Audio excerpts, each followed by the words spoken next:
Greetings, everybody! Is the mic working this time? It looks like it. My name is Jakin, and welcome to Swordplay and Sorcery! Let's get this hat on. You're not that guy, pal. Trust me. You're not that guy.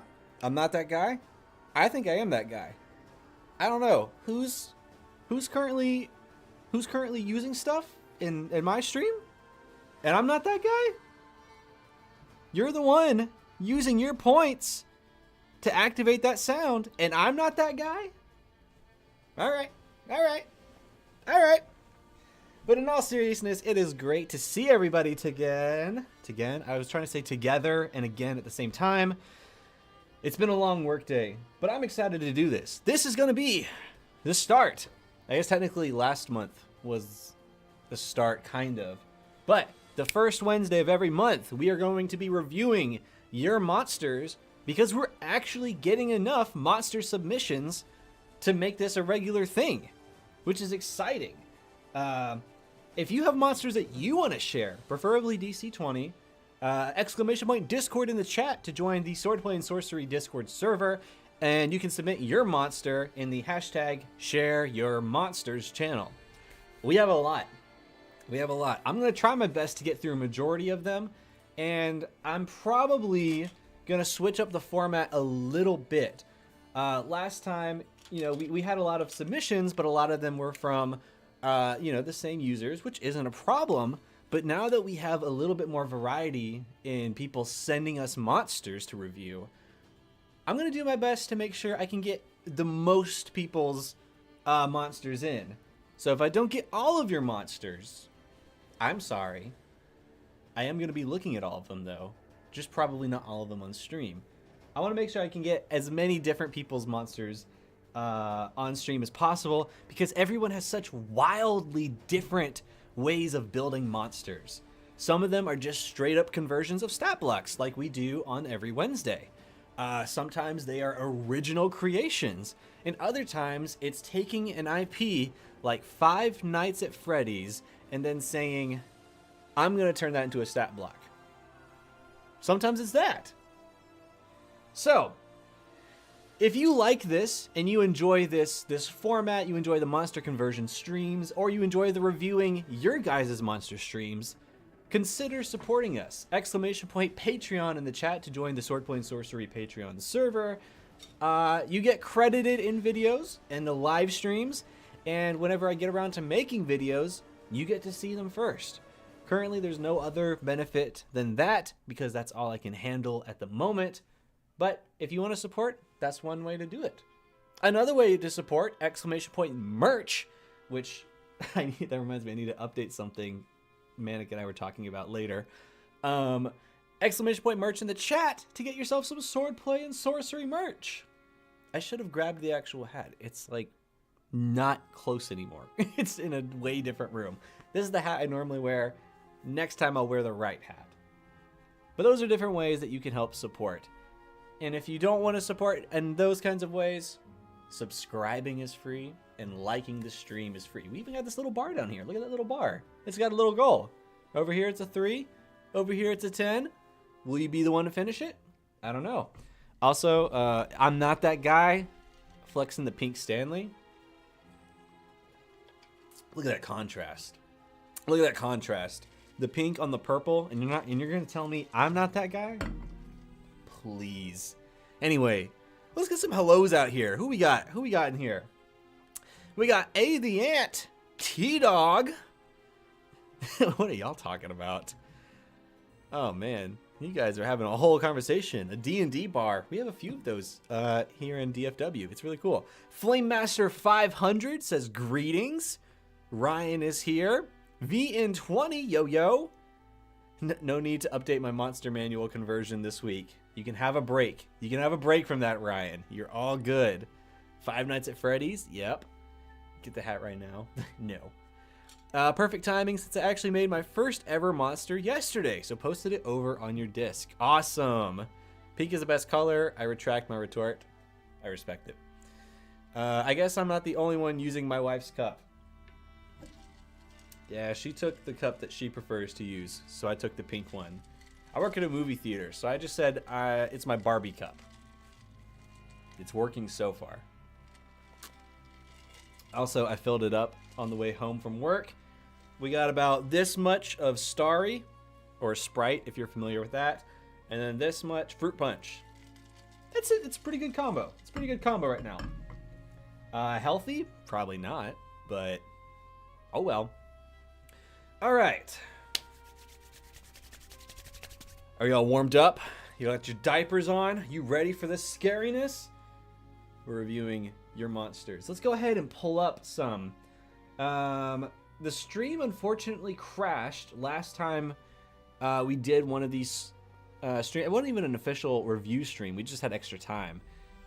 It unfortunately crashed when we were reviewing the next batch of Five Nights at Freddy's monsters submitted by the Ant. I forgot how far I have to scroll up. We are getting a lot of monster subscriptions.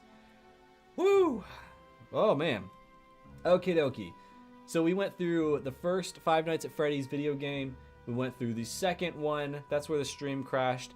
I'm just going to round up to the next one. We got 2 for Five Nights at Freddy's 3. We're going to check out the first stat block. It opened up in the wrong window. There we go. All right, now let's check this out. This is the animatronic butcher. Alrighty. So the animatronic butcher. Oh, and we got a whole little page down here. Hold on. I have to just look at that. Look at that. Is that? Hold on.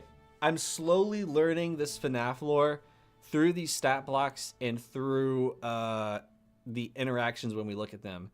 The person in the icon, I'm gonna guess, what's his name? Is this the purple man, William Afton? Is this the animatronic William Afton gets stuck in? I'm sure Idiot is. William Afton, purple guy. Yeah. All right, I got it. Applies to Springtrap. Inspiration from a YouTube playlist where a YouTuber made the original Five Nights at Freddy's stat blocks. The Ant converted them over to DC20, and then that's what we're going to review. I like this token. By the way, token is a wonderful new feature in DC Crit that we can gladly show off later. Gonna put all this back. One day I'm going to get a more efficient window, but it's just because of the way I have things set up right here. All right, so let's take a look at this. This is a medium undead level 3 ambusher. Let's go over the ambusher. Lurks in the shadows, waiting to attack unsuspecting victims, and is a boss. So ideally, you're gonna fight this creature and probably like a few minions, something low tier. All right, we got 62 health points. That seems about right. A physical defense of 19 and a mystical defense of 15. Now, if we look at this handy dandy chart, which I need to post because I think it's as good as it's gonna get. This is what I've been using to kind of gauge how strong monsters should be or how strong they can be. Let's go ahead and check it out. So level 3 at a boss, our health points should be about 40. So we're looking at about the solo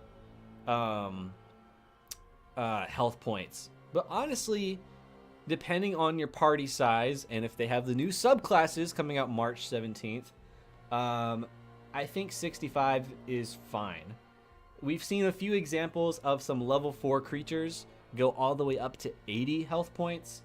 So I think 65 is fine for level 3. Again, it just really depends what your encounter looks like. If you're going to throw in the other animatronics, I would lower it, but again, we'll see. Let's see what our damage should be averaging out to. About 4. All right. Well, that's the wrong page. DCCrit.com. Exclamation point DC Crit to join Manic's Patreon page where you can then get access to DC Crit and build your own DC20 monsters. All right. We got a might of 3, agility of 6, charisma of 4, and an intelligence of 4. For skills, we have an influence of 6, intimidation 5, stealth 8, survival 6. Pretty cool. I like these so far. You can get a little bit of that manipulation that William Afton, I believe, is known for. I'm going off of the Five Nights at Freddy's movie, admittedly, but I'm learning. I'm learning slowly. Resistances.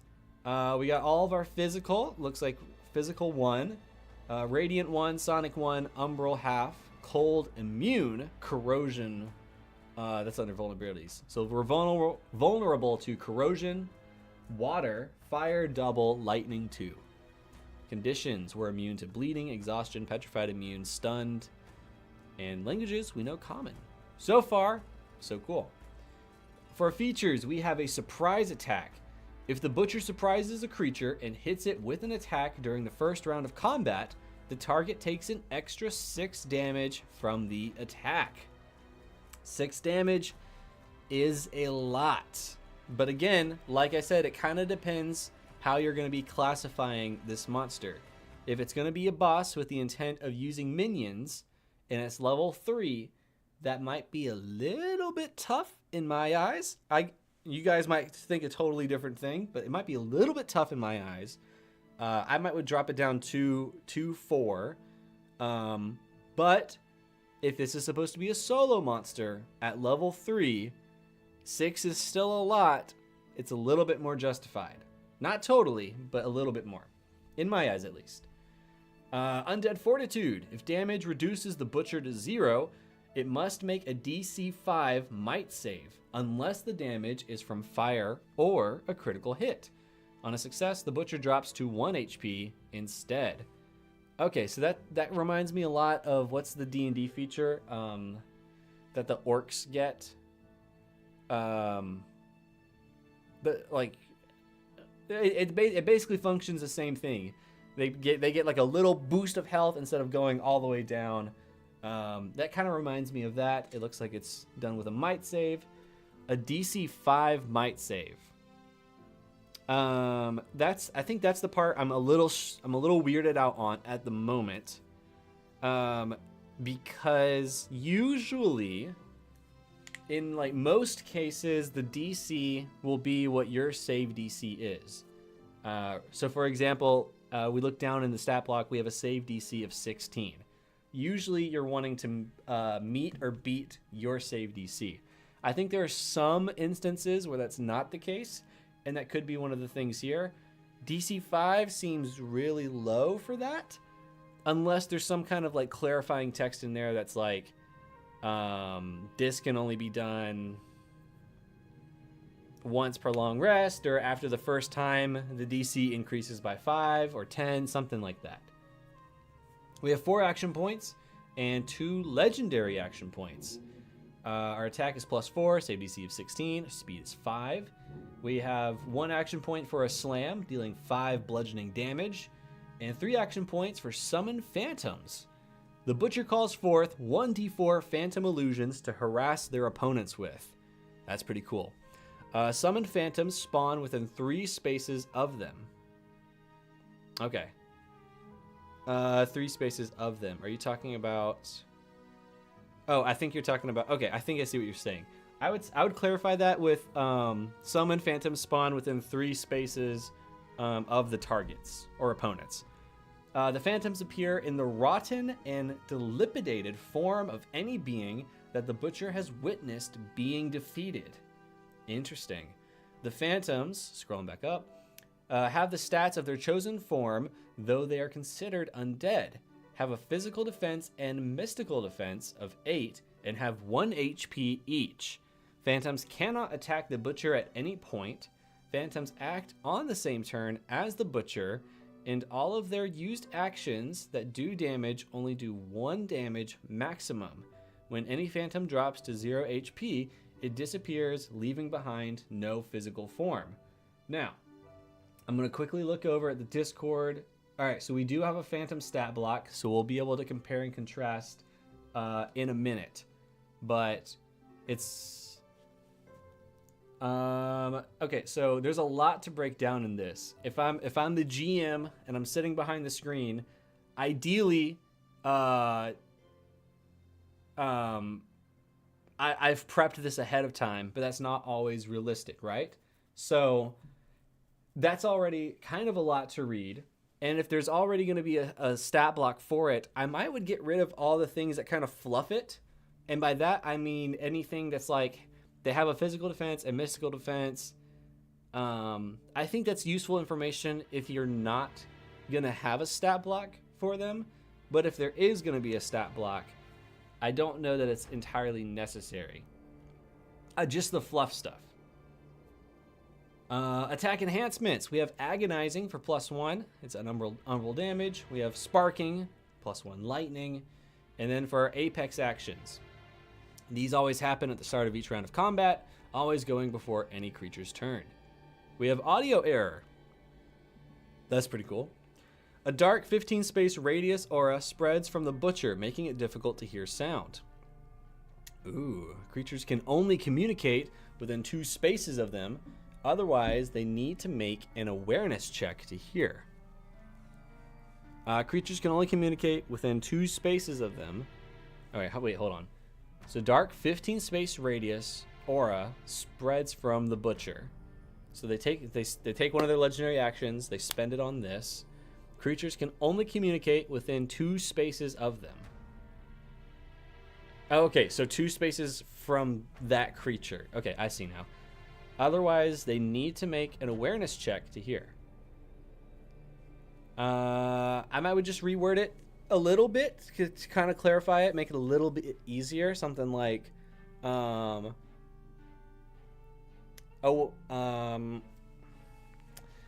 awareness check, like DC whatever, to hear +1 space, and then for each 5 success, +1 additional space. Video error. Any sources of light, dim, or any sources of light, dim, or malfunction, limiting the amount of light they emit to a 2 space radius. Bright lights turn dim, and dim lights go out. Okay, that one's kind of cool. Bright lights, they go dim. I like that a lot. I would clarify that, like with the terminology of DC20. So like, I really like that as like a little flavor text thing. But like, what does that mean mechanically? How does that affect dark vision, double sight, true sight, like all the different kinds of visions in DC20?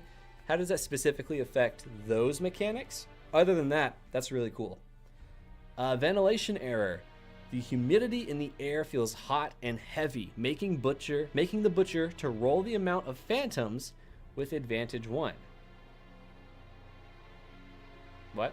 Okay, hold on. The humidity in the air feels hot and heavy, making the Butcher roll the amount of phantoms with advantage 1.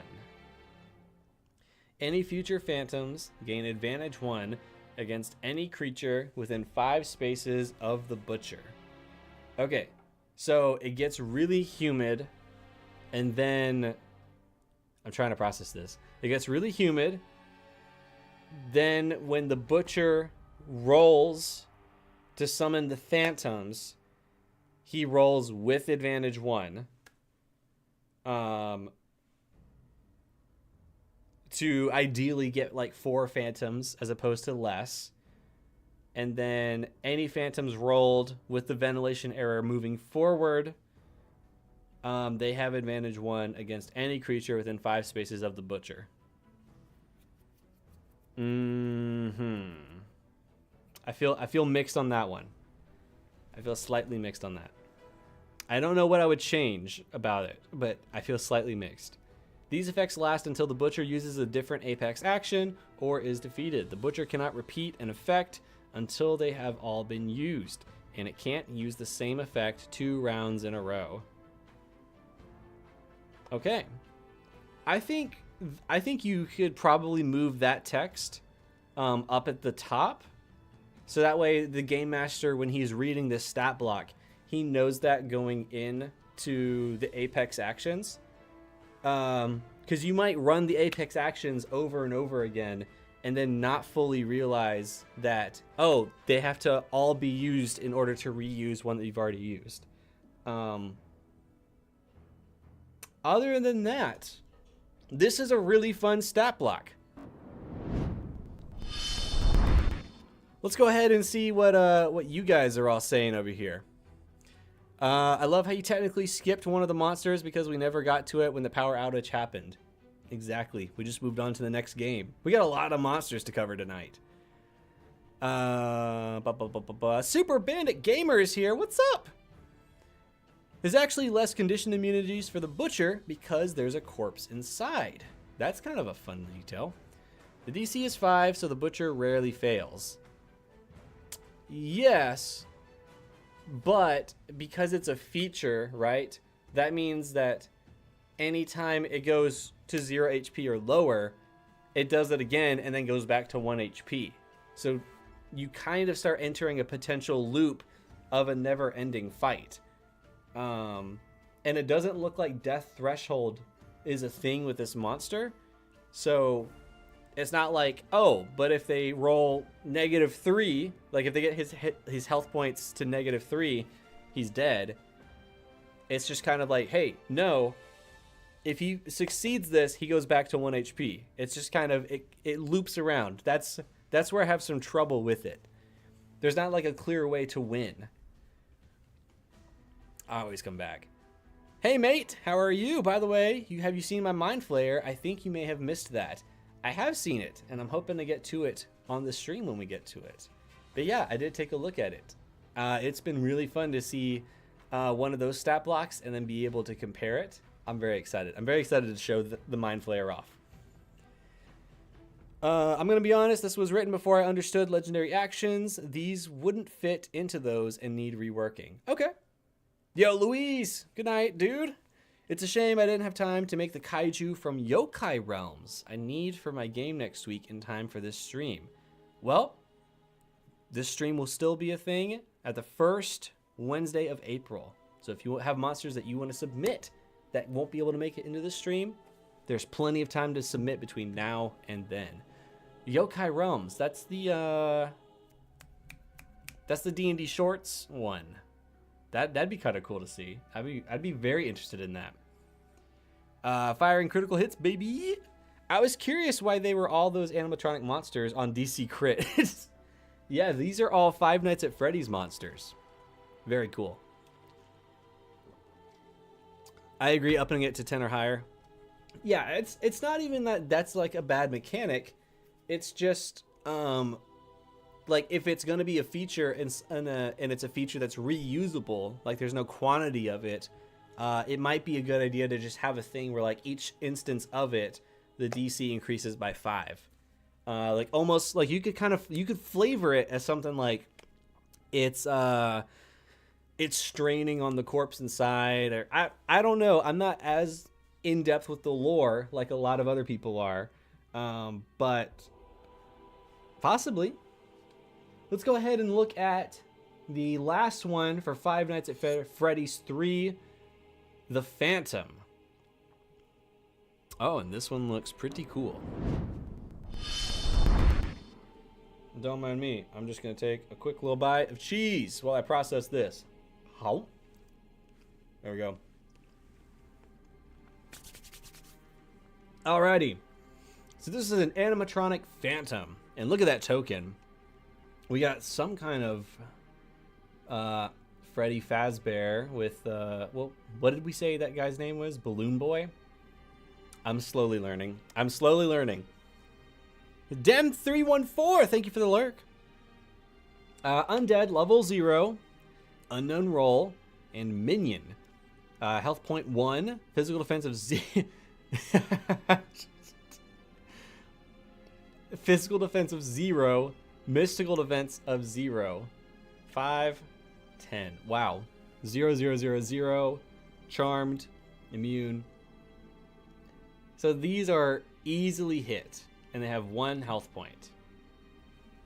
I don't know. I think you could probably get away with at least like 1, like a physical defense of 1 and a mystical defense of 1. I forgot it was supposed to be 8, not 0. Oh, okay. So these are supposed to be starting off at 8 health points, or 8 for the number. So a physical defense of 8 and a mystical defense of 8. Okay, I'm on the same page. Okay. 0 for our attributes. These are immune to the charmed condition. And we got features, but no actions. Interesting. Butcher Summon. The Phantoms look burnt and abandoned. A Phantom is mechanically the same as its regular counterpart, other than the features below. Ghostly. The Phantom is considered undead. The Phantom has a physical defense and mystical defense of 8. There it is. I'm hearing things. When a Phantom drops to 0 health points, they completely disappear, leaving behind to physical form. Leaving behind to physical form. I'm not sure I understand that one, but cool. Weak. The Phantom only has 1 HP, and all its attacks do only 1 true damage. Okay? Loyal. The Phantom can never attack the creature that summoned it, no matter what. The Phantom is also immune to being charmed. Okay. I think the big thing in here is there's just a lot of fluff that I don't think that you need, but it's cool stuff to have. Like, you could probably have it down here in like the lore and inspiration and everything, but I think you're good not having a lot of that in the features tab. So like, for example, under loyal, the Phantom is also immune to being charmed. You can keep that in there. It doesn't hurt the stat block, but it can make it more efficient not having that in there, because we can already see that it's immune to being charmed up there. Yeah. Weak. The Phantom only has 1 HP, and all of its attacks do only 1 true damage. I think that's good. That's a good like description of a feature, I suppose. I guess that's what I'm trying to phrase it as. But then we don't have the actions down here, and we don't have any action points. So this stat block feels a little incomplete, so I'm going to give it the benefit of the doubt.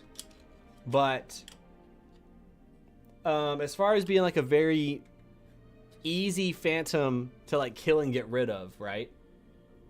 I think it's pretty successful in that area. Anything else?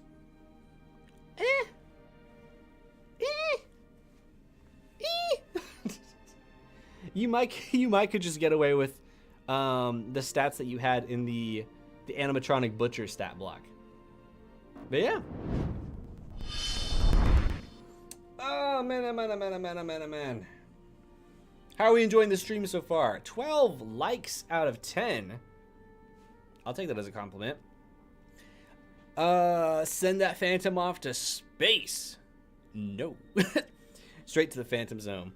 Anyway, thank you. Can't wait to see your opinion about the Mind Flayer, but gotta go to sleep since I work in the morning and I'm still up to make my own aboleth. I would love to see what your aboleth is. Better to just make a criteria like he only dies when lowered beyond 0 while impaired or prone, and that could work. I could see something like that.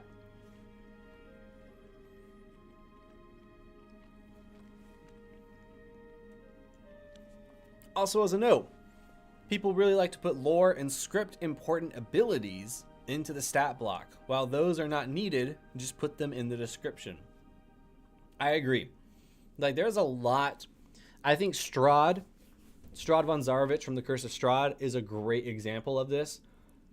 You really, really, really don't need everything in that Strahd stat block. I genuinely believe that a lot of that can just be put in like the lore or like stat block description, like just as like a quick little like things that are like good to know, like things that can be useful, that can serve as like inspiration, right? Other than that, like it's not bad if it's in a stat block, it's just inefficient. So I think that's probably the biggest criteria. It's just there's a lot of fluff. It's not bad that it's in a stat block.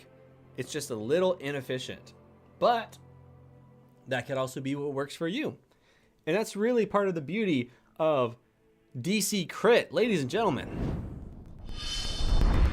Exclamation point DC Crit in the chat to sign up for the DC Crit Patreon page. When you do, you support the creation of DC Crit and the development of it, including the monster tab, where you can go and build your own monsters, look at other people's monsters. there's going to be an equipment tab soon. So currently, you can't make equipment, but it's coming real soon. We're starting to see what it looks like, and it's really cool. Spells are coming soon. Characters are coming soon. One of my favorite tools that's out right now is the VTT token editor.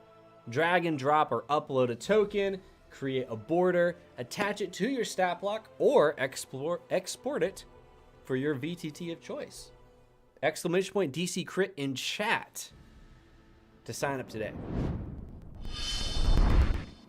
Boom. All right. We've looked at 2 of the stat blocks. Now we're going to move on to a different creator. I really need to start marking these as like what I've read.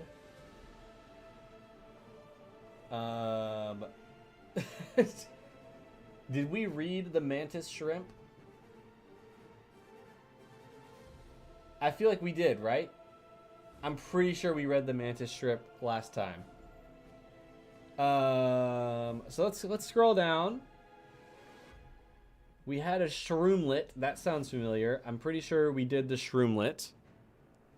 We did read the mantis. I don't think Jakin got the idea that the phantom is basically just an add-on to other animatronics. No, but that would be useful to know in the description or the stat block itself. Ha ha ha.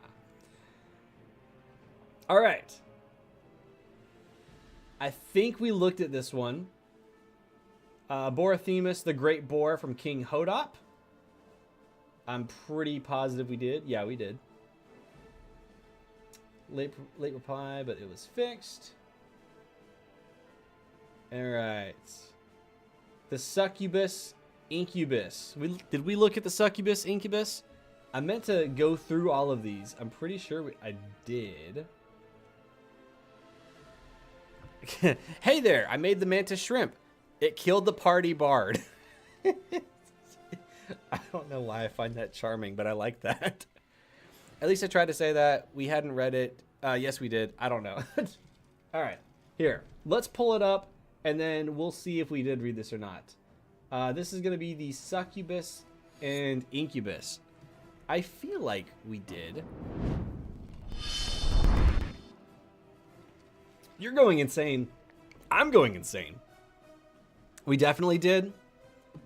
Has a glide speed, shape shifting, devil's tongue, draining kiss. I think you might be right. This is sounding familiar. Yes. Okay. Yeah. We did this. We did this. All right. Let me get another one up. Giant spider. Pretty sure we haven't done the giant spiders. Let's do that one. Boom. The giant spider. Yeah, I think this one's a good one to do. Let's go ahead and move this up just a tiny bit. Some of these stat blocks are bigger than the others, but it's just how I have my window set up that it makes it awkward to put in here, and it's not the website's fault. There we go. All right. This is a large beast. It's a level 2 ambusher, so it's meant to lurk in shadows, waiting to attack unsuspecting victims, and it's a low tier. So we're looking at level 2 monsters, particularly low tier. In this chart that I have up, we have level 2. We go to low tier, so we can have an average health of 12. And our damage is going to be about 2 points. Let's see what we got. There we go. So we have an HP of 10. So not quite 12, but it's still within that range. I think that's okay. That's perfectly fine. Physical defense of 12. Mystical defense of 10. Might of 1. Agility 1. Charisma -2. Intelligence -1. Skills. We have stealth 4. Passive awareness of 15. Pretty good. Vulnerabilities. We're vulnerable to fire 1. Cold 1. Poison 1. And conditions. Blinded. Disadvantage. So disadvantage on the blinded condition. Okay. I like that. That's cool. Hagrid's pet. Yeah, that's cool.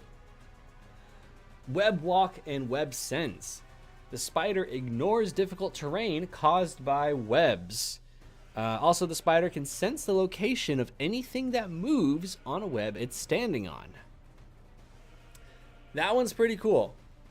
My gut instinct was to say that should have like a space radius attached to that mechanic. But if we're going off of real world, ideally it would just know anywhere about the web, right? That's pretty cool so far. Spider climb can freely move up, down, or across vertical surfaces and upside down along ceilings. Pretty cool. Dragline. The spider can make a controlled fall from a ceiling and move a number of spaces down equal to its movement speed. We have a movement speed of 5. When using a drag line, a spider can end its turn suspending in the air. If it hits the ground using a drag line, it takes no fall damage. While suspended in the air, the spider can ascend a number of spaces equal to its movement speed. If the spider is suspended in the air and their drag line is cut, they enter an uncontrolled fall. Bringing it back to DC20 mechanics, very cool. Bite retreat. If the spider hits with its bite attack, it can move back 4 spaces for free. Interesting.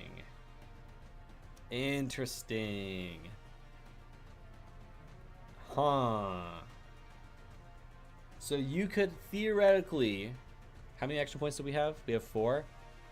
You could go for a bite, move back 4 spaces, and then use your other 2 actions to move back 10 spaces for a total of 14. That's interesting. I'm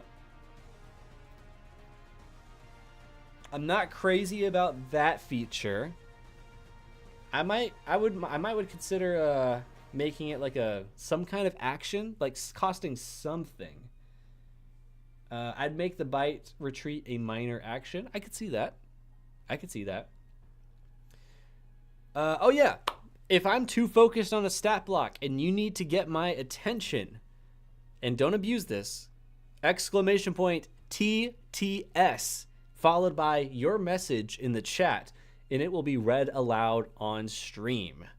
I would really only use it if I'm focused and there's a genuinely great suggestion. That's all I'm going to say. We don't have any restrictions on that yet, but we can. Weaknesses.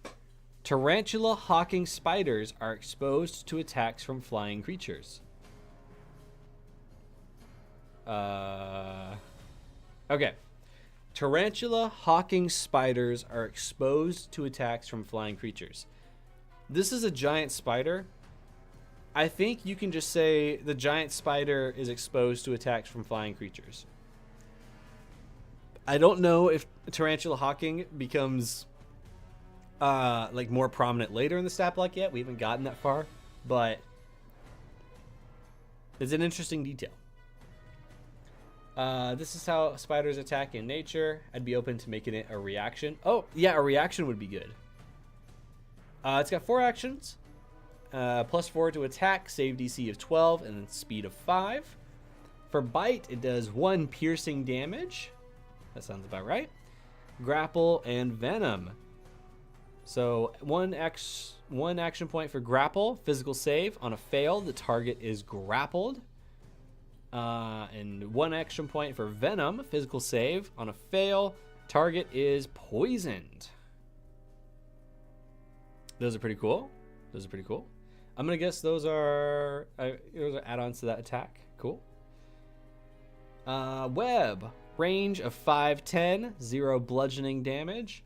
Recharge, 1 action points. So it's got a reload mechanic. Okay. Webbed. Physical save. On a fail, the target is restrained in a web cocoon. Creatures with the burning condition automatically succeed this save. That's interesting. Restrained target can make a might save at the start of each of their turns. Success, the target is freed. Alternately, another creature can free a restrained creature by destroying the web cocoon. The web has 3 health points, 10 physical defense and mystical defense, is immune to psychic damage, and has vulnerable double to fire damage. Okay, so far it tracks. So far it seems to make sense to me. Increase the web attack's damage by 1. Increase the web's HP by 5. And their mystical and physical defense by 2. And give the target disadvantage on might checks to break out of the web. If this enhancement is used, the web attack will take 2 action points to be recharged. Okay. And that is the giant spider. Yeah, the only things that really like stood out to me are the weaknesses. Just that extra detail of the tarantula hawking spider. I didn't see anywhere else in the stat block where that would be like incredibly relevant. So I think you're just good with saying the giant spider is exposed to attacks from above, just kind of being efficient with your stat block. And then the bite retreat.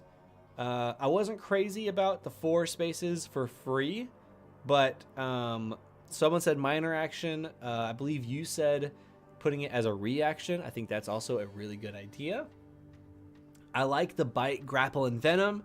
I like the web idea. And then the strong web is interesting. I don't really have any other notes. I'm more so just curious to see how this one actually plays out. But yeah, no. I kind of like this. Good job. All right. Reward myself with another bite of cheese. Cheese is so good, guys. Cheese is so good. Okay. Let's read a few of your guys' chat and then get back to looking at some monsters, shall we? Haktua. Okay. I am working on a DC20 video on the monster I made. Would love to know your opinions. Would love any suggestions and critical analysis. It's called The Nightmare. Okay. What kind of cheese? This is Colby Jack cheese. Just a slice.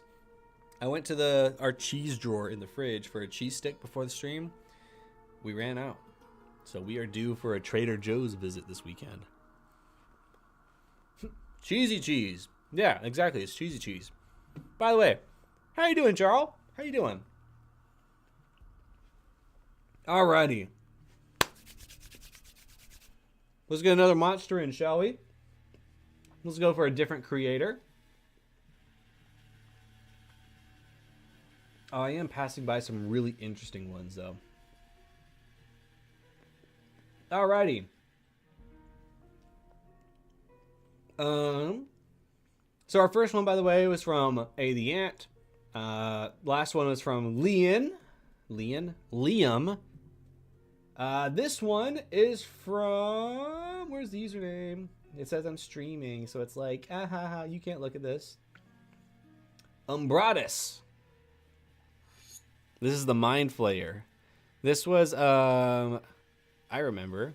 I just have to scroll up. Maxim Smirnoff, I believe. Let's get this Mind Flayer looked at.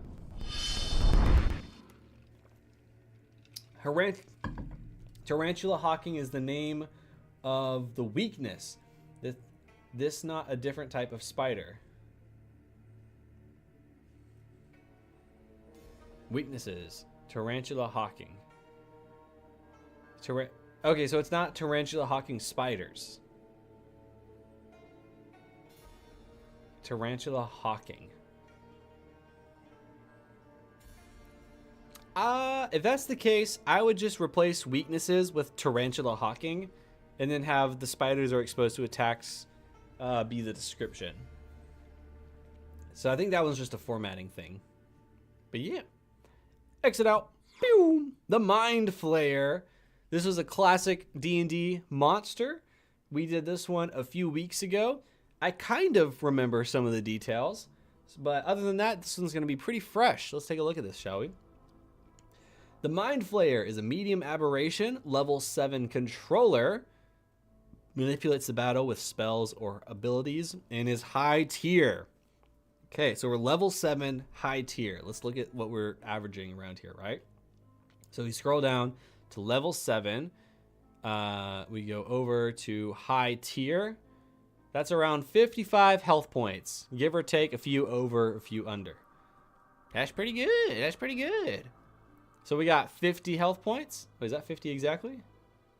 Okay, so 5 less. But that's okay. That's all right.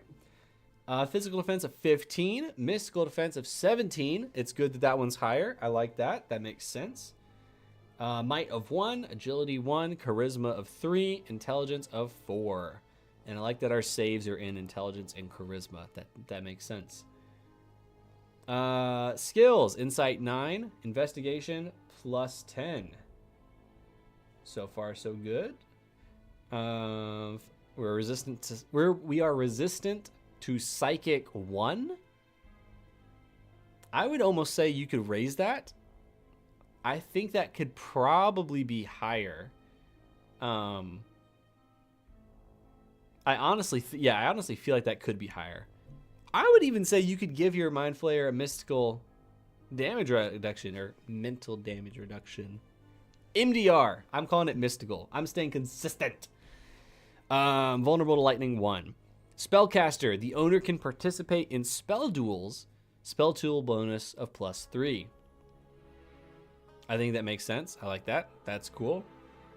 Our actions. We got an attack of plus 8, a save DC of 18, and a speed of 5. 18. Is that lower? Hold on. That'd be 10 plus 7 before. All right, no, that's about right. Okay. I thought it'd be higher.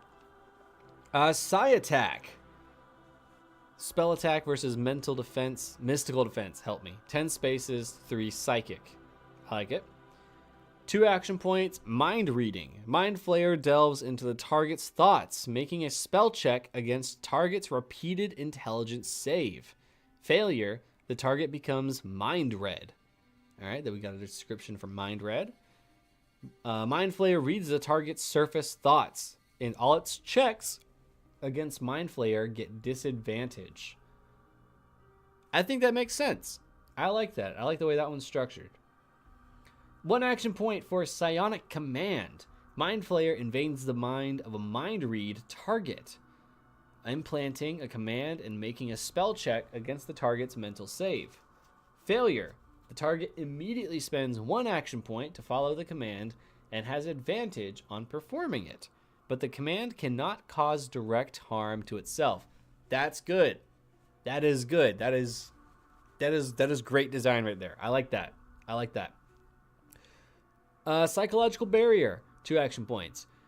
The Mind Flayer implants a thought of an impenetrable barrier of 5-space line within all creatures in a 15-space radius. There may only be 1 barrier at a time.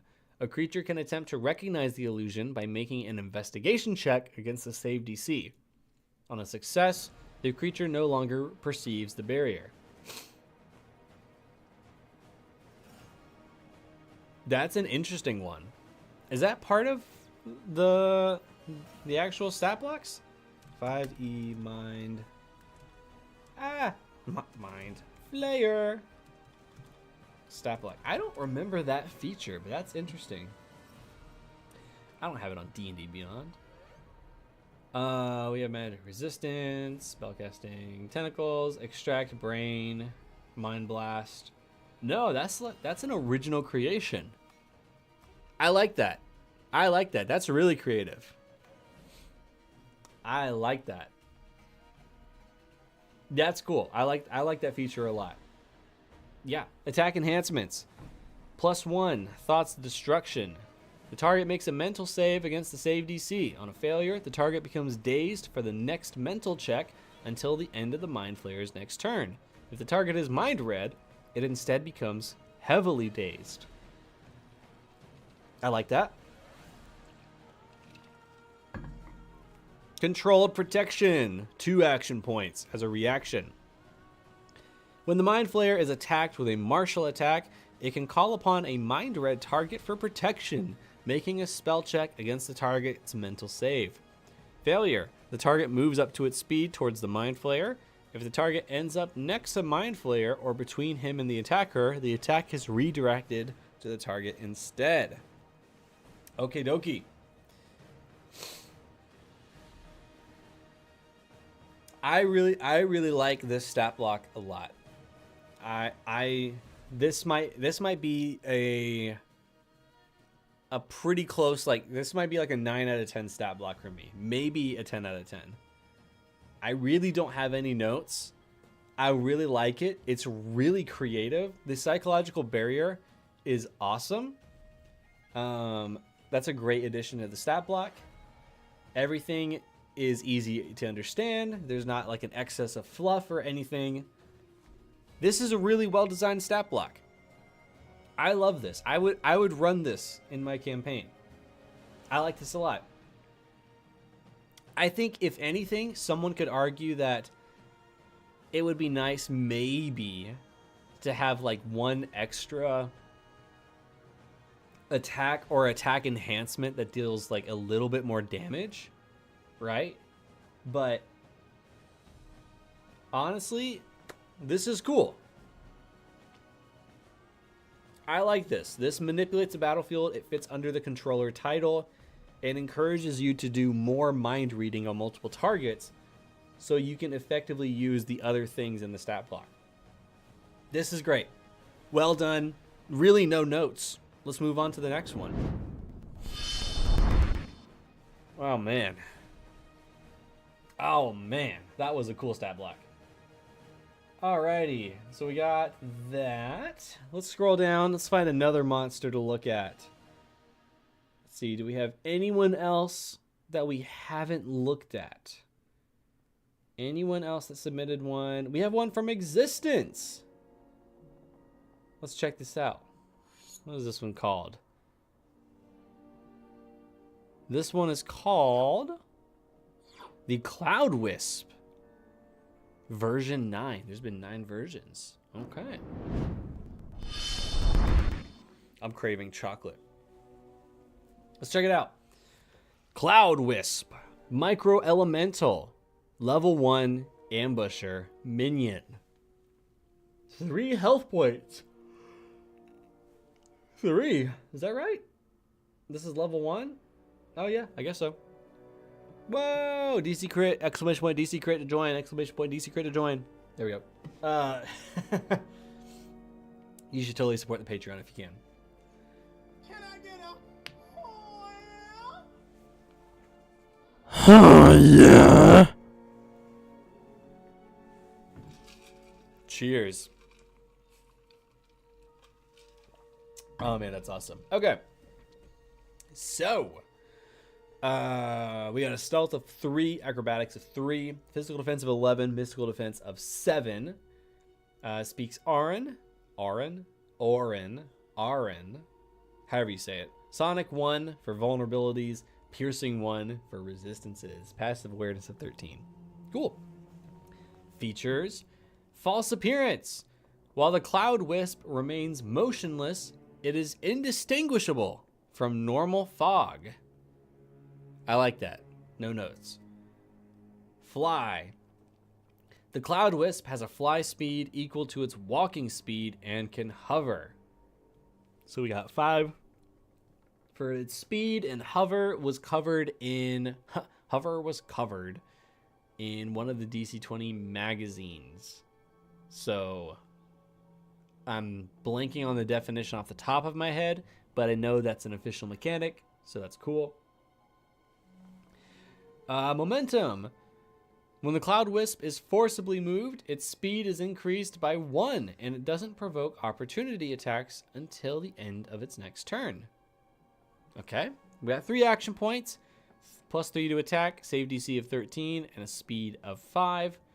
1 action point will get us Cloud Slash, melee martial attack versus physical defense, 1 slashing.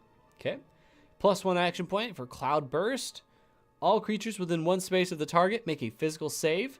On a failure, the creature is pushed 1 space away from the target. Failure every 5, plus 1 spaces. Cool.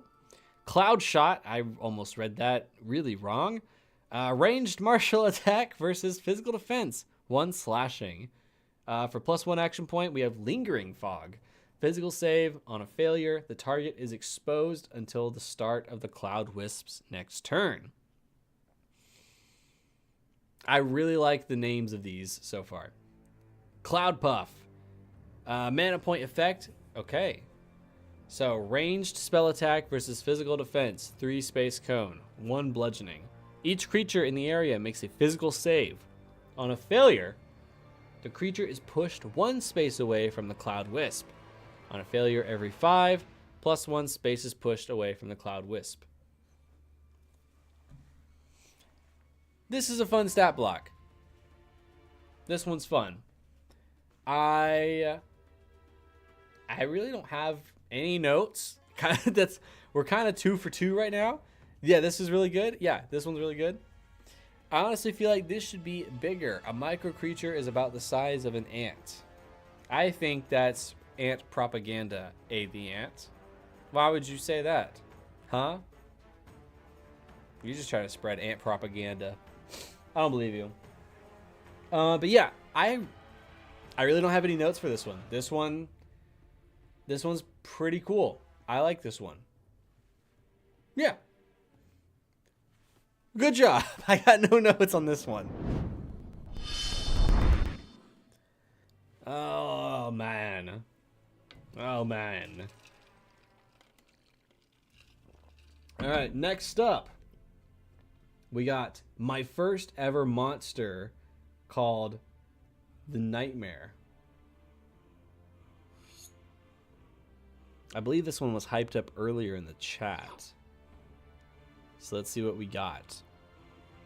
This one's a big stat block. Brace yourselves. Brace yourselves. Woo, buddy. Woo, buddy. The Nightmare. Let's go ahead and drag this out and read this little honky definition right here. Okay, what we got? The Nightmare is a spirit that haunts a specific place. It could be graveyards, abandoned house, creepy hotel.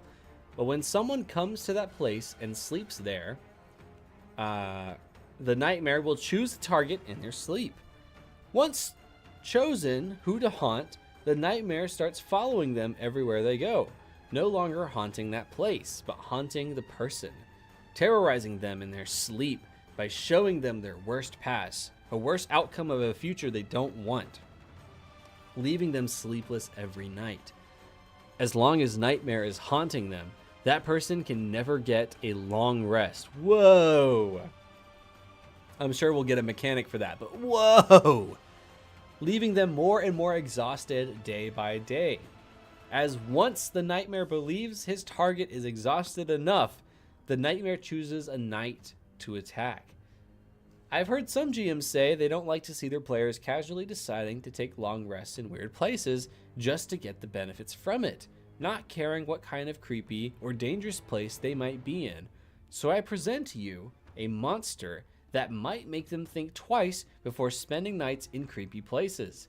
As this monster isn't supposed to instantly fight them, but latch onto a person and be around them at all times for a few days while being barely even noticeable, showing the haunted person nightmares at night, making them feel uneasy throughout the day, and only attack later on, after exhausting the player enough. That is the craziest run-on sentence I've ever read in my 26 years of living. But that's cool as hell. This one's cool. This seems really, really cool. That run-on sentence went crazy. But yeah. All right, so we're gonna just have to scroll this one. So we're just gonna. I'm not even gonna bother. We're just gonna do this. Boop, boop, right there. This is a medium fiend, level 5 trickster at high tier. So the trickster uses deception and illusions to confuse and mislead. Let's check out level 5 high tier stats, shall we? So go down to level 5, go down to high tier, where we're sitting around 45 health points. So anywhere in the 40 to 45, 45 to 50 kind of range. Whoa! So we're in the 50. We're in the 50 range. That's okay. I think that's fine. We got 50 health points, 16 physical defense, and a 13 mystical defense, and a mystical damage reduction of 1. I I can't wait for the 0.9.5 document of the great rewording. I don't even know if the things that I know are happening or not. I'm calling it mystical damage reduction. The mystical, I'm not going to get into it. Anyone who watches these streams knows I have beef with mental save versus mystical save versus mystical defense, but there's not a mental defense. Anyways. We have a 0 for might, an agility of 3, charisma 1, intelligence 0. Interesting spread there. Okay. Skills, we have insight of 5 and a passive awareness of 18. That's very good. Senses, we have true sight up to 25 spaces. True sight up to 25 spaces. Give me a second. Give me a second while I pull up my copy of the rules. I can't show it on screen. True sight. Wow. It didn't pull up. Vision. Page 69. Nice. True sight. Creature with true sight have the ability to see things that are normally imperceptible out of a specified range. They can see normally in magical darkness, see into the ethereal plane. So things invisible, illusions. It can perceive the true form of a shape changer creature. I think in the context of what we know about this stat block so far, just from the description, I think that's okay. I think that's fine. 25 spaces. Wild. Wild. All right, let's continue reading. We are at 25 spaces. Resistant to physical half, umbral half. Interesting. We're vulnerable to radiant damage 1. It's interesting that we're resistant half, but then vulnerable 1. That's interesting. Frightened, immune, charmed, immune, and it speaks fiend. Ooh. Haunted. The nightmare has a home location, a graveyard, dungeon, haunted house, etc. If players sleep, long rests, in Nightmare's home location, Nightmare chooses a sleeping person to haunt, and the Nightmare follows the haunted person everywhere they go, in a spectral form without being noticed. Okay. So, in DC20, currently there's like 4 different kinds of resting, right? We have a quick rest, we have a short rest, we have a long rest, and we have a full rest. Quick rest is what, like 10 minutes? Something like that? I think a quick rest is like 10 minutes, a short rest is an hour, a long rest is like 8 or something like that, and then a full rest is like a full 24-hour period in like a city.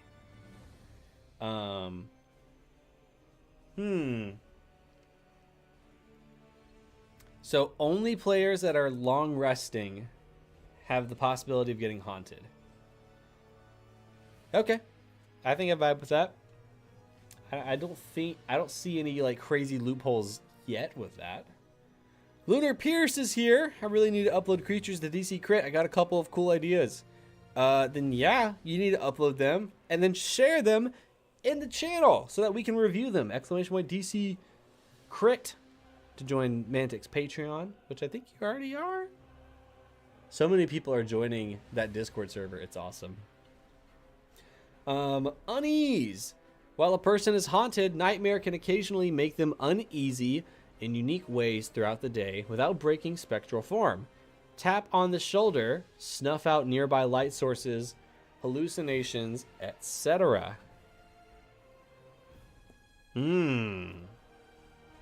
Interesting. But I do notice that with that, there's no like DC to discern what's happening. I would consider that. I know it would kind of give things away. But I think that would make a little bit of sense. But I'm gonna keep reading. Who knows?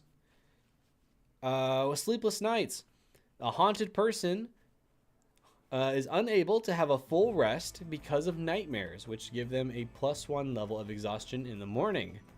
Oh, I didn't know that. Since they didn't get a long rest, once haunted person has 3 or more levels of exhaustion at any night, the nightmare breaks the spectral form and attacks.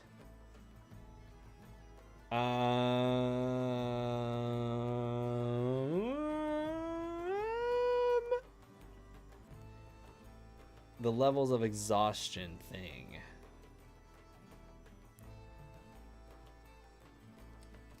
Haunted person, they're unable to have a full rest because of nightmares, which gives them a level of exhaustion in the morning. Is that how resting works? Because what if they don't take a long rest? What if they don't?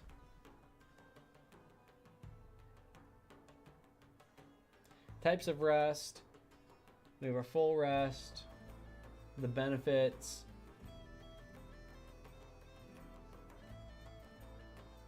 Oh, interesting. We go from the resting to boom. For each 4-hour period of doing no activity, you decrease your exhaustion by 1.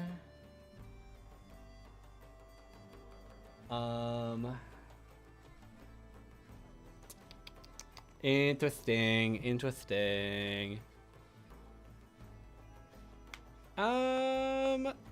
I'm conflicted. I don't know how I would address this, but I'm conflicted about that feature.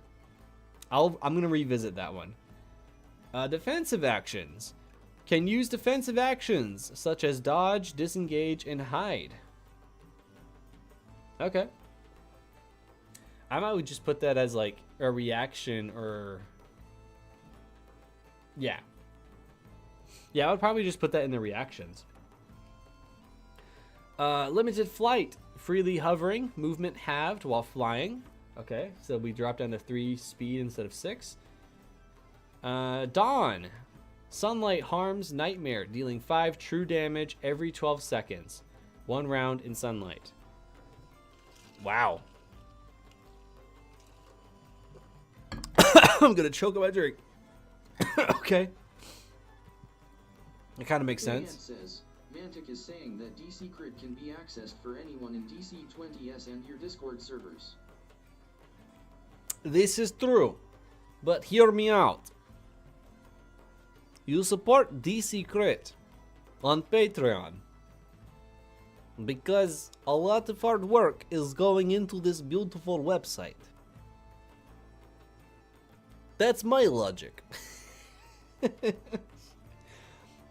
But yes, this is true. There's technically a free way to access it, but I recommend supporting Manic on Patreon. A lot of hard work going in this site, and it's really cool, and it's quickly becoming what I like to call the D&D Beyond of DC20. Alright, so we got an attack of +7, a save DC of 15, and a speed of 6. Spectral form is 2 action points, turn invisible and intangible, unaffected by terrain or physical matter. Immune to sunlight. Nightmare doing anything but moving breaks the spectral form. Okay, I was wondering if that was like gonna come up. 1 action point for mist. Mist spreads around. All attacks taken by anyone without true sight has disadvantage on attacks and spells that require vision on target if the target is in the mist. Wait, what? Hold on. Hold on.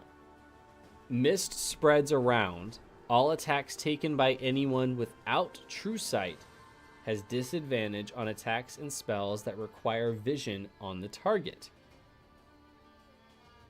if the target is in the mist. Okay, so we got a 4 space radius.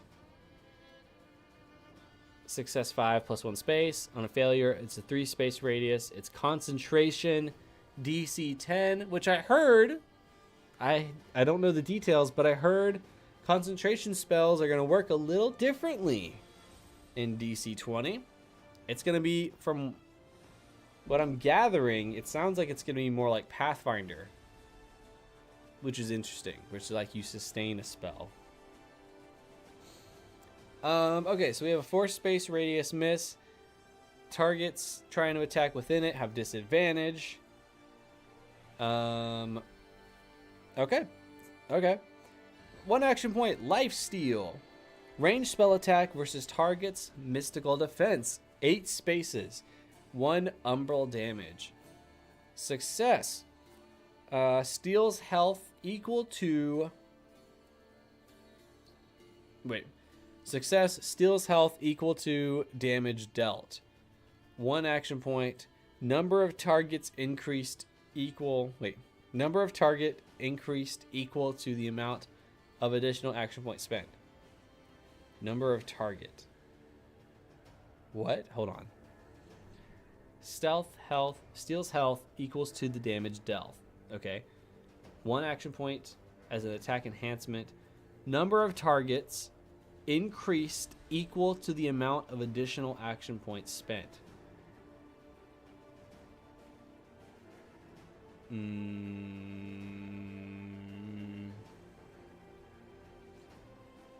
I can't tell if you actually mean like the number of targets. So like it can attack 1 person and then another person, in which case you'd be rolling twice. Or if you mean instead of 1 umbral damage, it's then bumped up to 2 umbral damage, and then you get 2 health points back. I think either can work, but I think it needs a little bit of clarification there. 2 action points for Screech. It's a 2 space radius. Nightmare being the center point. 3 sonic damage. I think we can go higher in damage, right? For a level 5 trickster. Level 5, high tier. Oh, 4. Okay, so 5 is on the higher end. Okay. Okay. 2 action points for Fear Me. Ranged spell attack versus target's mystical defense, 5 spaces, 2 psychic damage. Ranged spell attack versus target's mystical defense. DN20 says, same roll, just affect more targets. Same roll, just affect more targets. Okay. Let's see, which one was that? That one was... Okay, I see it now, I see it. Number of targets increased equal to the amount of additional action points spent. Okay. I get it now. I see. Fear Me, that's the one we were on. Ranged spell attack versus target's mystical defense. 5 spaces, 2 psychic damage.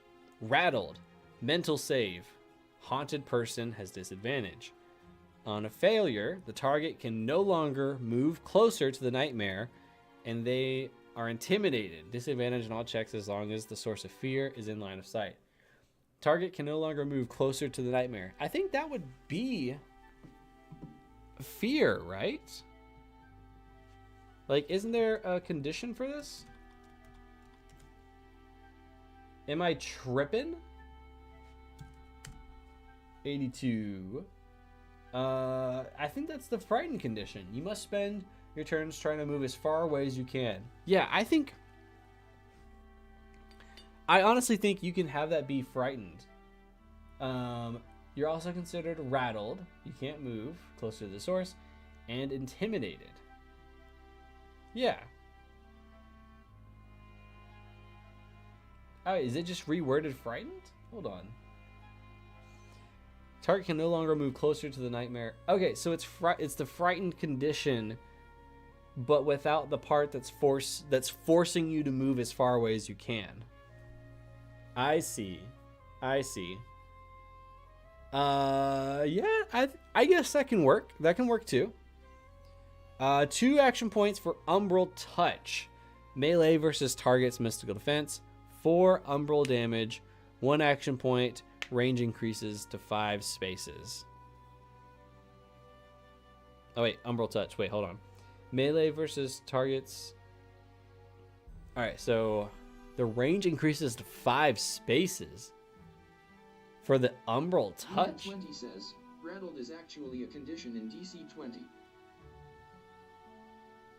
Yes.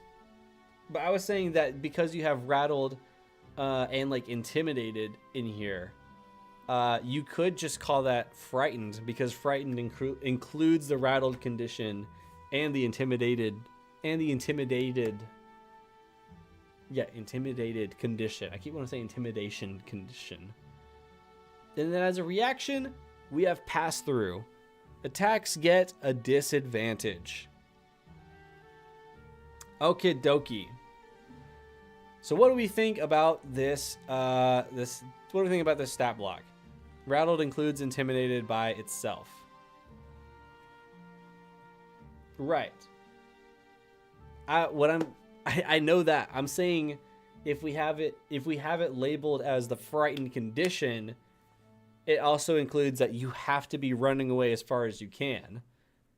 If it's just rattled, right, then we're having the rattled condition and the intimidated condition, which is fine. That's not a problem with this stat block.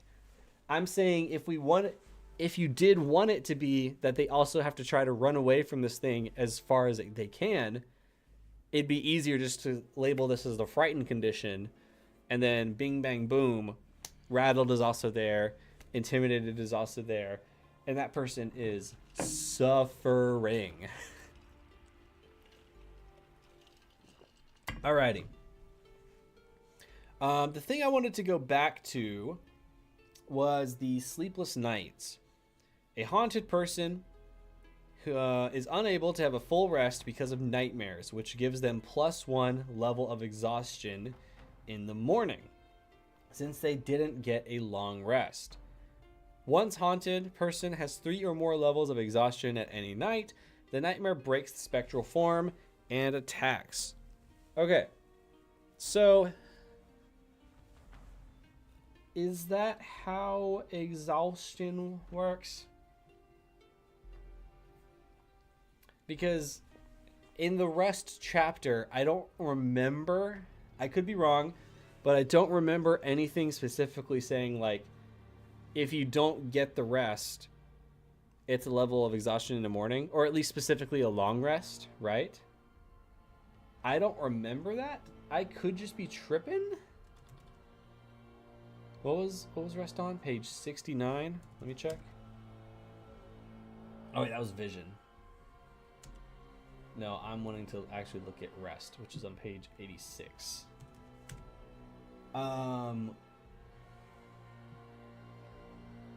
Yeah, I genuinely don't, because we have the definition of quick rest, short rest, long rest. Long rest benefits.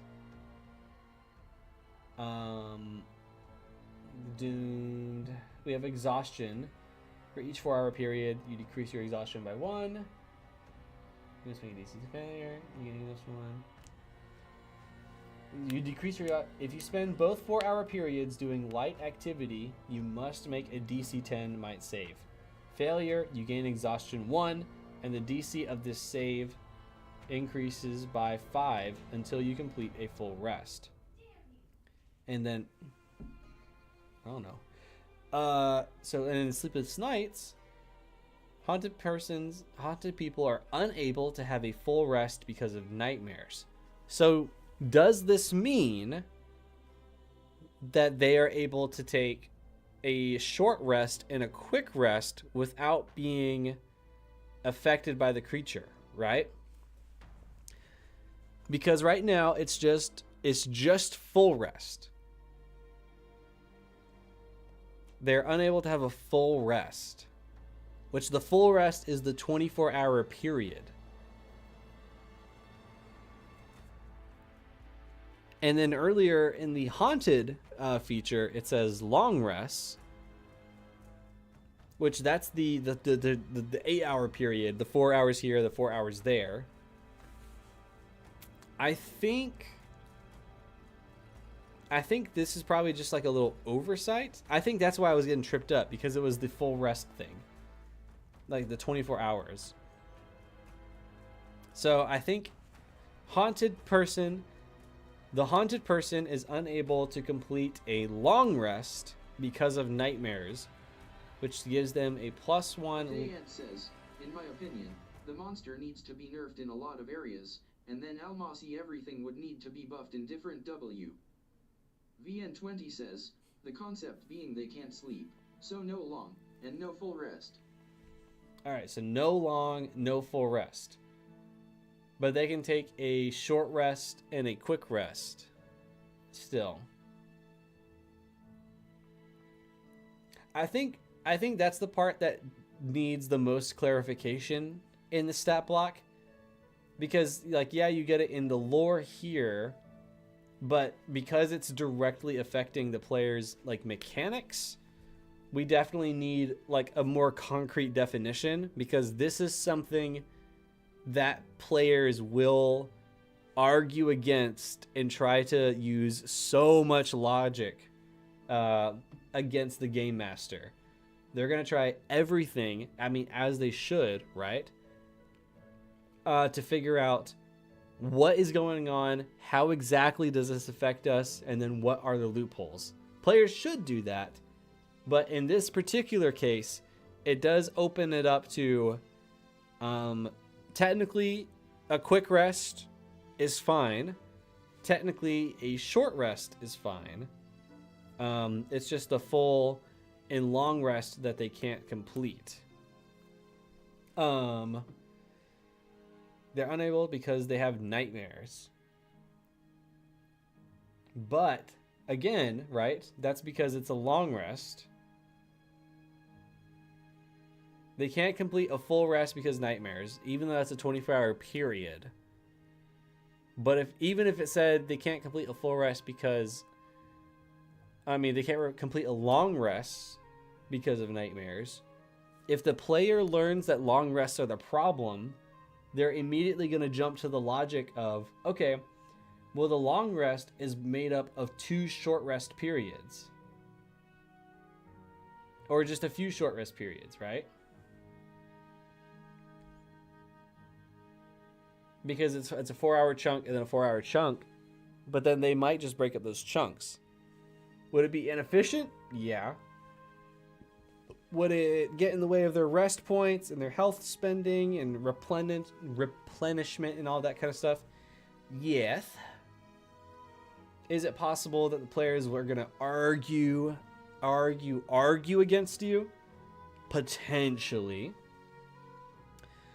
Other than that, I don't have really too many notes. I know A the Ant says that there's a few places that they would like to see it nerfed. I don't know about that. Because, I mean, the spectral form, I was nervous about the invisible and intangible. Right? But they can only do that if they're moving. If they do literally anything else, they're no longer invisible. And then we have mist, which just creates a mist. That, sure, the fiend could stay inside of the mist, but they can also be moved out of it. Like, someone could probably use gust, right, to either A, move the mist out of the way, or move the target inside the mist out of the mist. So I don't think that's too broken. Lifesteal, it's not like a crazy amount, right? So I mean, like, you're dealing one umbral damage, and you're taking 1 health point back. It's not like a crazy high number, so I don't really have any issues with that. I was a little confused with the wording for number of target, but I understand now. VN20 says, unable to have a long rest is meant to just stack the exhaustion, so they know something's off, and eventually nightmare attacking O.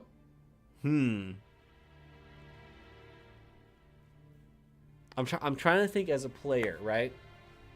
Because as the GM, you're probably running this to be as secretive as possible. Like, you're dropping the hints, but then as a player, how are you receiving this information?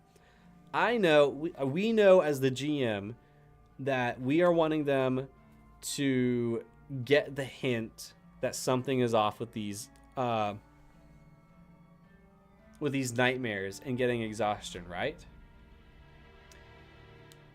I think the thing that's going to tell them more than anything is like the unease, like the spectral forms, and then the exhaustion. But I think what's really key here is probably with the unease feature, maybe even having a DC to discern the illusion.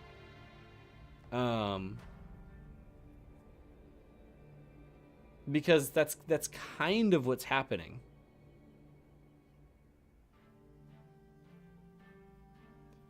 It's really in that kind of area where I think it needs a little bit of a nerf or like a little bit of mechanical clarification. But as far as like the actual actions go, I don't really have any notes. And then we have reactions, which I don't have any notes on those. The only things I'm really keeping a little bit of an eye on are sleepless nights and unease. Everything else is pretty much a lot of fun. I would maybe just say defensive actions you could put under reactions if you wanted to, but I don't think it hurts to have it there as an option either. Yeah, it's really just unease. I think that should probably have some kind of DC to discern what's going on.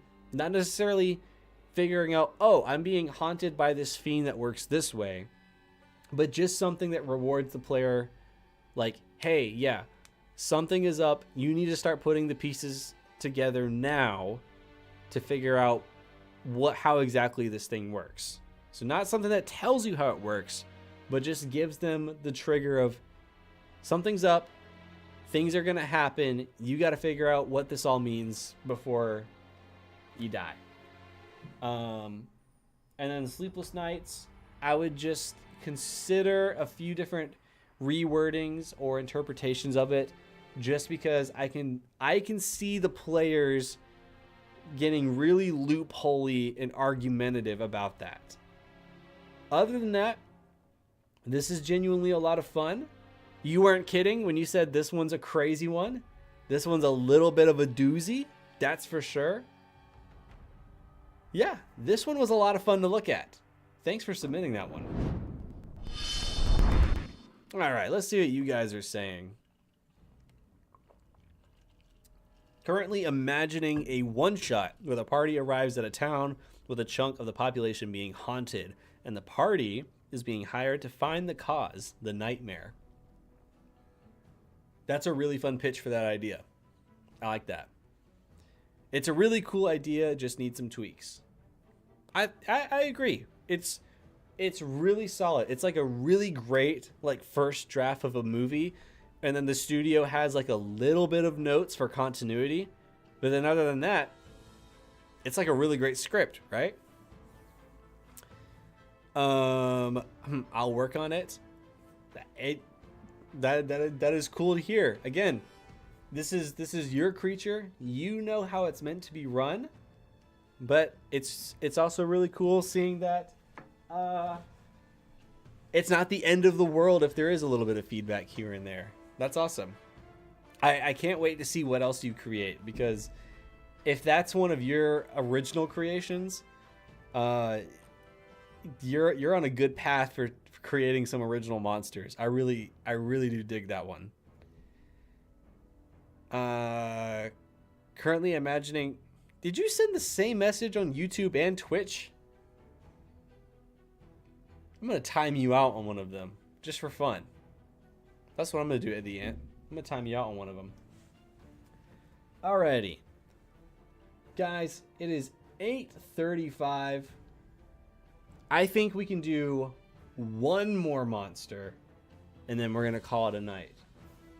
This last one looks like it's gonna be a lot of fun to look at, and I frankly know a friend who would really love to see this one be used.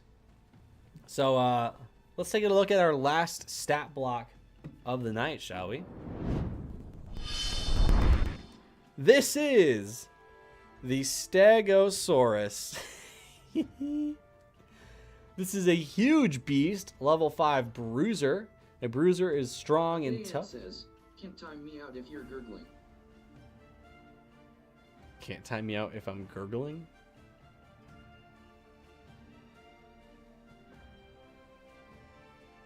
Oh, redeemed the gurgle thing. Okay. Yeah. Actually, yes I can, because I'll do it while I'm gurgling. Alright, ready?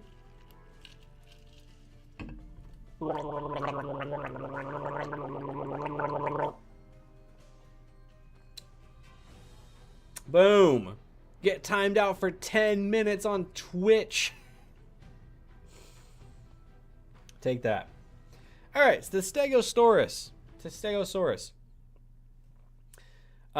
Strong and tough, focuses on heavy melee attacks, and it's a mid-tier. So we're looking at level 5, mid-tier health. Boom.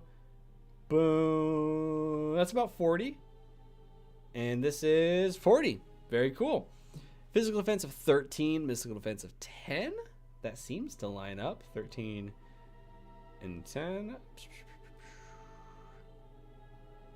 13 and 10. Technically, it could be like 15 and 12, but all right, that's cool. Might of 4, agility -1, charisma -2, intelligence -2. So far, I'm digging this. Intimidation of +7. Large statue. Bludgeoning damage is reduced by 2 unless the head is targeted. Interesting. Bludgeoning damage is reduced by 2 unless the head is targeted.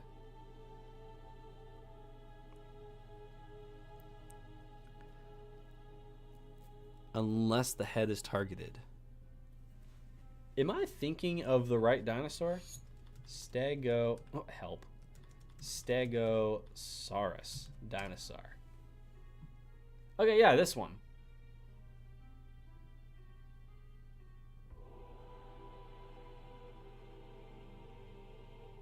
Unless the head. Is there a reason for that? Bludgeoning. I just realized that bludgeoning is spelled blood going. Bludgeoning damage is reduced by 2 unless the head is targeted.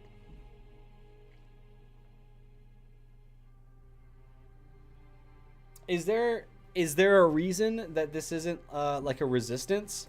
It's like, is there a reason that like in your resistance tab it's not bludgeoning 2, so that you know that it can just be reduced by 2?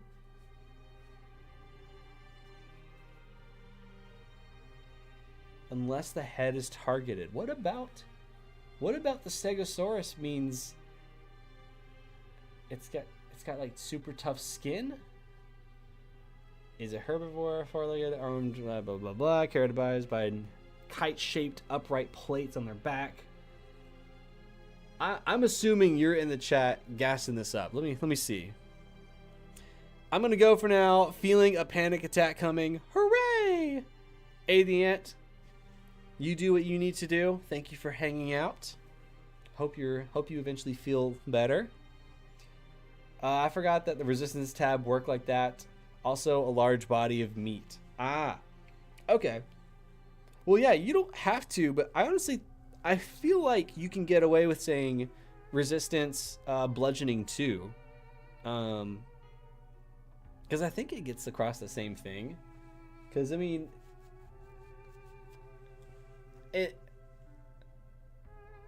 it's always one of those things, and not every TTRPG has rules for it. I don't even think DC20 has a specific rule for it, but basically the call shot rules, right?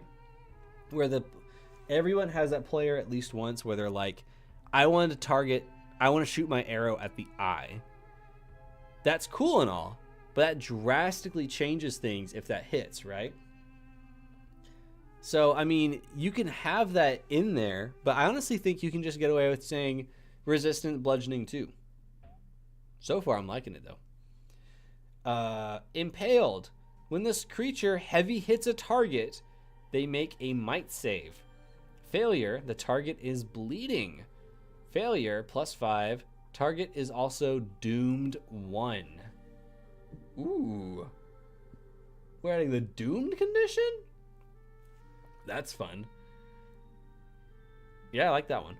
Spike Tail. Creatures do not gain advantage against this creature by flanking. I like that. Okay. I like that that's specified in here. That's cool. We got 4 action points, +5 to attack, save DC of 17, and a speed of 4. Thagomize. I hope I said that right. Melee, 2 spaces, 2 piercing. That's a clean, simple way to write that. I like it. Tail Sweep, 3 action points. Melee, 3 space arc, 2 piercing, physical save. Failure, target is knocked prone. 3 space arc, 2 piercing, physical save, failure, target's knocked prone. I like that. I like that. Attack enhancement, +1 power, 1 damage to the Thagomize attack. I think you mean Thagomize, unless you mean Thagomize. Oop. But yeah, +1 to that attack. And then reactions, reactionary strike. When a creature enters within melee range, it can make an opportunity attack against it with a Thagomize attack. Okay.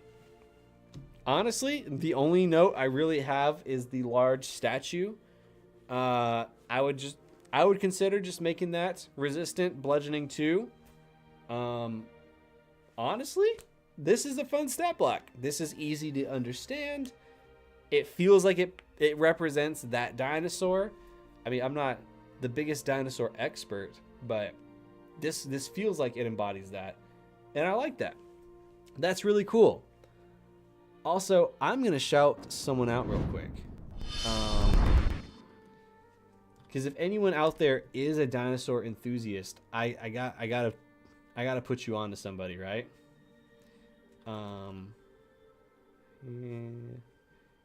Let's see, is this the right one? Yeah, okay. There's this guy on Twitch, and his Twitch channel is called Paleontologizing. He's really cool. He streams often, and he's a paleontologist.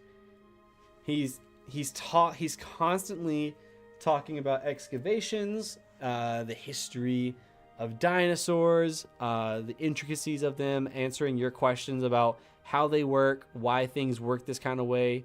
He's reading up on the latest studies and articles by other paleontologists, and every now and then he goes live and takes you on a dig with him. He's really cool. I really enjoy his streams. It's a really great science stream. I love it. It's genuinely a lot of fun. Yeah, I just thought I would shout that out. I love Thagomize. It's a Far Side comic reference. What? Hold on. Comic and I didn't get it? Hold on. Thagomize.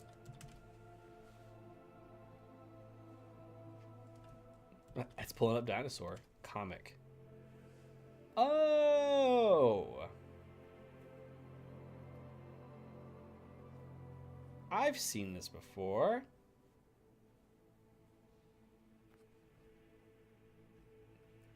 I didn't know it was called that. It's good to know.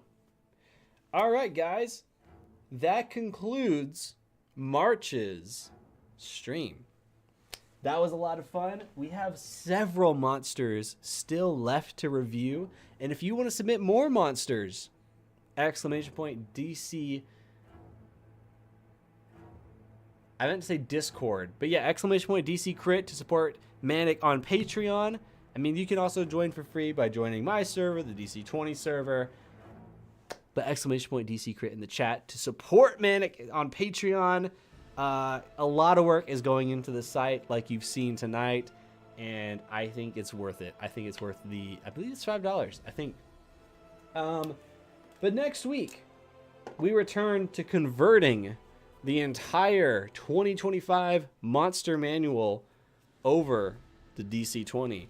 And our next one is the Air Elemental. Now, we just did the Air Elemental a few weeks ago, so it's going to be really interesting to do that conversion and then see how closely it aligns with the 2014 counterpart.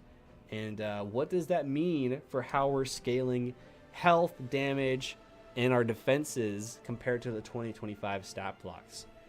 It's going to be interesting. I'm very excited to see it. Guys, thank you so much for watching. Thank you so much for hanging out. We'll be back here next week. I get off. Yeah, at same time, 7 p.m. But I'll see you then. Adios. Goodbye.